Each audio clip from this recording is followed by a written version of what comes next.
The 3 best compliments I ever received. 1, I was 13. Me and my big brother were brushing our teeth. And as usual, he tried to spit on my arm just as the faucet was in my reach. And I looked in the mirror and I said, "Stop it!" And for a moment, he paused. And as he looked at me, he said, "Your eyes are brown. They're nice." And though he had said this thing like it was non-revelatory, like it was a matter that he had just gleaned his mind and found its way to his freshly cleaned teeth, I needed to hear it because I was 13. I was in the thick of my thickness, my nose and its roundness. I was hating my hair and its flatness and the bi-monthly perm that had strangled it. And that morning, my brother gave me something to ponder. And because my big brother said it, I knew it was true. Because, unfortunately, he never lied to me. Yes, I remember when he told me I had bad taste in movies and that I was bad at playing Donkey Kong and he'd only let me be Diddy. And yet again, my brother took me to another level. Because when the Diddies and the Puff Daddies of the world tried to holler singing, "I need a girl to ride, ride, ride." What? You don't know this one? Okay. I could say, "Boy, bye." Because of that moment, I will never be smitten by the guys who compliment the brownness of my eyes. Yes, I know. I will never feel the need to smile endlessly for telling me a truth I had already received for free. That's right. Because that day, over bubbling Colgate and tingling Listerine, my brother taught me that God had crafted me fearfully and wonderfully. Yes. And there is no demon in hell that can take that from me. And over a decade later, through bathroom windows, I can still feel God sending the morning rays of glory to hit my eyes with the brown can sing of the day they first met God. Which brings me to compliment number 2. I had just been scrolling down my news feed when my literary world had just been torn from me the day that Dr. Maya Angelou had died. And my heart was heavy. No, I had never met her in person, but I met her in spirit. Dancing across the pages of I Know Why the Caged Bird Sings, and she sang phenomenally. Dr. Angelou taught me the anatomy of being a queen. That's in the reach of my arms, in the span of my hips, the stride of my step, and the curl of my lips.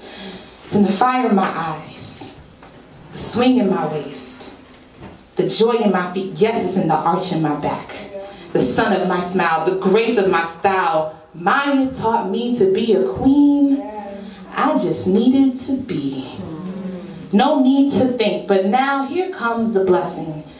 This poetess, dancer, actress, and world-renowned activist for peace and social justice had just crossed my mother's mind that morning. And as I envisioned that encounter to be 2 bright flashes of light in the form of women's bodies, reaching across space and time with wrinkled hands to heal wounds and yet gracefully demolishing all the invisible forces that try to tell them to be less than themselves. Yes, I imagine the floor breaking into fragments and becoming like sand by the Nile River banks, and their hair wrapped in bright cloth, patterned in prints they made for each other that past Sunday, and as their hands touched, they say in their own Southern and Haitian Creole slang, "Good morning, queen." I know. They had met that morning because my mom casually came up to me asking, "Did you hear about Maya Angelou?" And I responded with a yes so heavy. And she responded, "You remind me of her.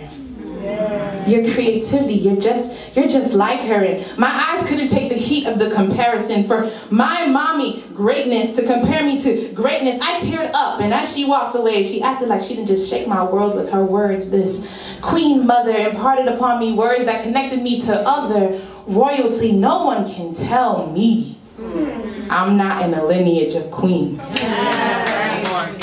Which brings me to compliment number 3. This compliment was more like a heavenly decree. issued under the jurisdiction of the highest majesty, carved in the everlasting arms of the Rock of Ages. When he wrote your and my life stories before time began, there was no setting, no place, no time, no season but God. No language for man to comprehend, but it was translated for a mere mortal to understand. It would be read, for God so loved the world that he gave his only begotten Son, that whosoever. Who has ever used the word whosoever without real conditions? Just read the American Constitution. Now, here comes God. Shall not perish, but have life everlasting is in this compliment that crushes all earthly principalities that shall ever try to come from me and mine. Whatever the name of my future husband will be, he will know intimately the power of the word, that God that he serves, that God so loved the world that he gave when he did not have to give. Life was enough, but God was so loved that enough wasn't enough. That he flooded the world the second time, #no ark, to save us with the blood of the Lamb. I'm sinking and yet I'm finally breathing. This ultimate compliment defines me like, check it mathematically, like me equals John 3 verse 16. And there are no variables to solve for.